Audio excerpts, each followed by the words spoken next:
Dag sê en wat 'n wonderlike voorreg om vanoggend weer saam met jou en almal wat saam met ons kyk, net te kan stil word by ons hemelse Vader en om te kan ervaar hoe hy ook deur sy gees vir elkeen van ons kom ontmoet waar ons is. So ruk gelede het ek op YouTube 'n boodskap van 'n bejaarde dame gekry. Sy's 82 jaar oud. En sy het vir my gesê, "Sjaal, weet jy ek is nou 82 jaar oud. En nou is ek bekommerd, want ek weet nie of ek reg glo nie. Ek het alles oor al die jare as vanselfsprekend aanvaar en geglo dat ek reg glo, maar nou begin ek wonder." Ek het vir haar laat weet, Tannie is op die wonderlikste plek waar 'n mens kan wees. Die oomblik as jy net begin vra, maar is dit wat ek glo regtig waar? Dan is 'n mens op daardie speerpunt, daardie plek soos 'n pyl, op daai plek waar daar nuwe dinge in jou lewe gaan begin gebeur. En daarom ons tema van vanoggend se Sondag stil word is, oeps, sê nou maar net.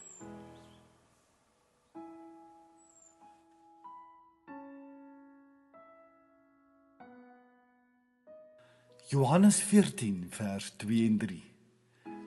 In die huis van my Vader is daar baie 'n woonplek.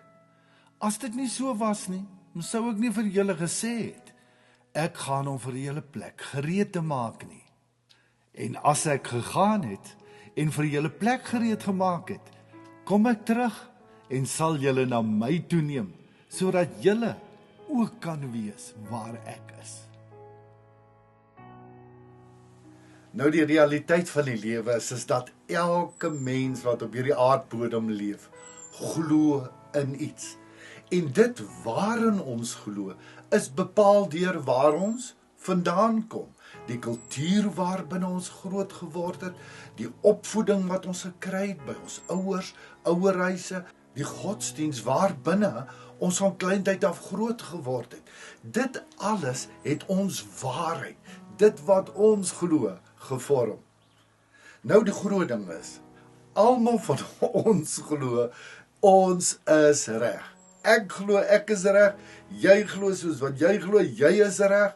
Die Boeddhis glo soos wat hy glo is reg, die Moslem glo soos wat hy glo is reg, die Islam glo soos wat hy glo is reg, die Hamas glo soos wat hy glo is reg, en so kan ons aangaan en aangaan.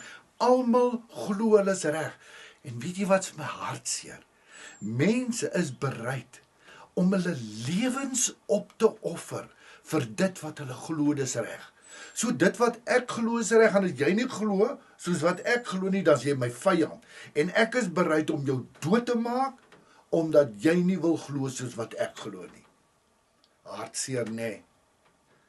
En dan lees ons in die Bybel van 'n Petrus, wat net geglo het soos wat hy geglo het, en vir Jesus gesien het soos wat hy hom wou sien as die Messias. En nadat Jesus uit die dood uit opgestaan en aan die disippels verskyn het, en met die uitstorting van die Gees, verander Petrus radikaal sy menswees, sy waarheid. Alles wat hy geglo het, gee hy prys om te wees en te word wat Jesus wou hê hy moes wees. Dink maar aan 'n Paulus. Selfde ding, Saulus eers, geglo dit is soos wat dit is, hierdie Christene wou hy uitgeroei het. En op die Damaskuspad, toe keer God hom voor, en 'n Saulus word Paulus, en alles verander. Nou het jy hom gehoor, jy glo wat jy glo, totdat daar goddelike ingrype kom. Jesus sterf in Petrus se geval, in Paulus se geval, die Damaskuspad ervaring, en so het ek ook so 'n keermoment in my lewe gehad. Kom ek vertel jou daarvan. Nou gister was donderdag, 10 Oktober, dit was my 2de verjaarsdag, want 10 Oktober 1989 het ek die eerste keer 'n hartaanval gehad. En verlede week het ek jou mooi vertel van hoe God ons so uit die nes uit geskop het, op die water gesit het, sodat ons moes kom op 'n punt dat ons moes leer om in volkome afhanklikheid van God te leef. En net aangekom in Bloemfontein, 1997, toe is daar weer probleme met die hart. en ek het 'n 3-vat hartomleiding gehad. Nou so met die reg kry vir die hartomleiding, het ek vir die manne gesê en veral vir die narkotiseuse, hulle moet asseblief tog baie versigtig werk, want hulle nou daai pype hier in 'n mens se keel afdruk, die hartlongmasjien hierso na die longe toe en alles, want my ma is ook deur 'n 3-vat omleiding en sy permanente skade op haar stembande gehad. En ek het vir die narkotiseuse gesê, hoor hierso, ek sing, so jy moet maar bitter versigtig werk, laat my stembande nie seer kry nie. En om dit te doen, het sy toe 'n sagter buis ingesit vir my. Die prosedure is gedoen en ek is uitgevat na die intensiewe eenheid toe. Daar gekom, het ek begin sukkel om asem te haal. Wat toe gebeur het, was daardie sagte pyp wat hulle ingesit het 'n knak gevorm, met die gevolg, ek kon nie lekker asem kry nie. Die susters het die dokter gebel en hy het gesê, trek uit die pyp, en met die uittrek van die pyp het ek naar geraak. En al daai goed is in my longe in. En nou kan jy nie asemhaal met daai goed in jou longe nie. En dan raak jy uit asem uit en dan word jy flou en dan gee hulle vir jou suurstof en dan gaan jy weer aan. En so sit die een suster agter my, so met die bene om my, en die ander suster voor my, want hulle moet nou my bors so by mekaar hou. Want as hulle dit nie doen nie, as ek hoes, dan boem, dan maak my borskas so, want hy was nou so oopgesny gewees. En so hou hulle my vas, dan druk hulle my vas, dan hoes ek, dan kry ek nie asem, gee hulle vir my suurstof, dan kom ek by, dan hoes ek weer, dan word ek flou, en so het hulle geveg vir my lewe, vir 'n hele klomp ure. En weet jy, dan gaan jy deur daai fases van, eers is jy bang jy gaan dood, naderhand is jy bang jy gaan nie doodgaan nie, want jy wil nou net doodgaan, want hierdie pyn kan jy nie meer vat nie. Maar soos wat die 2 susters my so vashou, dink ek, ag Vader, genadiglik, as ek dan nou moet sterwe, dan sterwe ek in die arms van 2 vrouens. En weet jy wat is bangmakend, scary, soos die kinders sê? Jy is bewus van alles, maar hierdie ontsettende pyn, en jy hoor hierdie masjien die langs jou, poep, poep, poep, en dan hoor jy ook hoe praat hulle, en dan hoor jy hulle begin paniekerig raak, ons verloor hom, en dan ewe skielik gaan hierdie masjien en hy maak, poep, en dan is daar iets anders wat gebeur.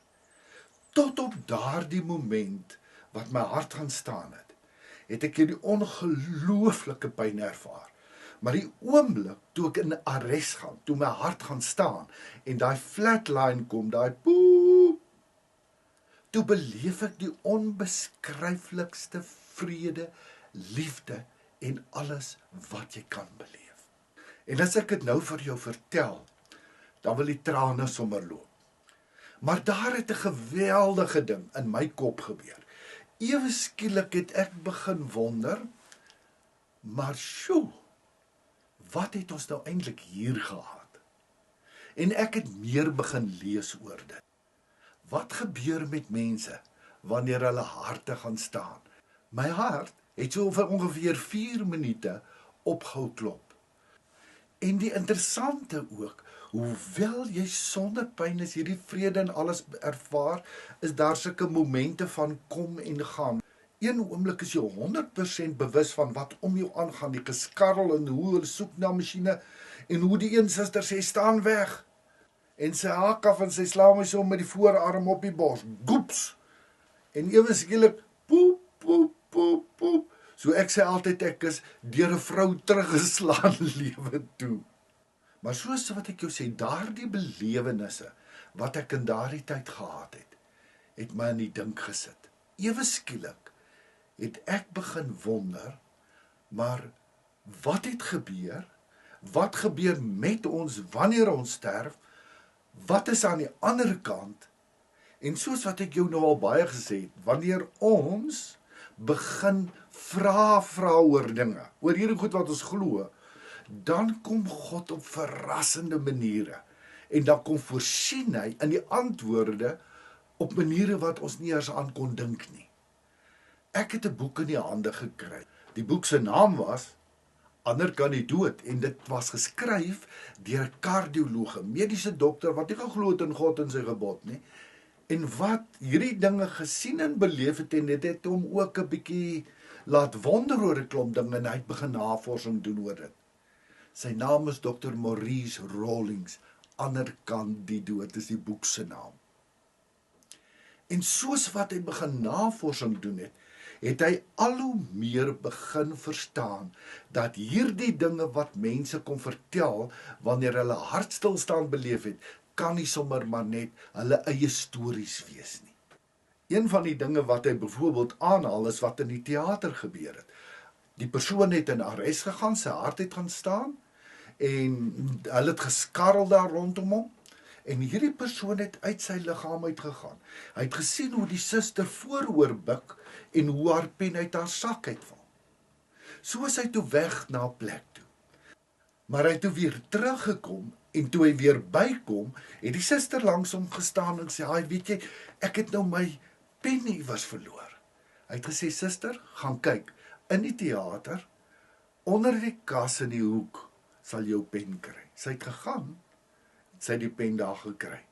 Hy kon vir hulle haarfyn elke woord herhaal wat hulle gesê het, wat gebeur het, want hy was bewustelik daar, maar toe sy ook weg en het hy 'n klomp ander dinge beleef.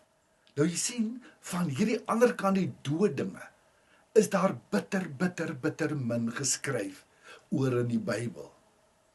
En ek het jou mos gesê, as iets my begin prikkel hier bo in die kop, dan begin ek om op te lees daaroor, navorsing te doen, want ek wil weet hoe en hoekom en wat gebeur.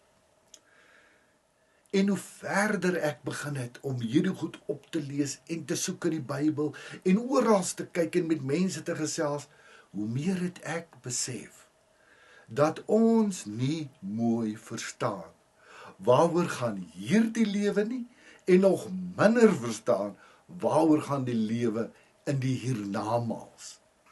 En dit is presies die ding wat in Petrus en Paulus en my lewe, baie ander mense se lewens gebeur het.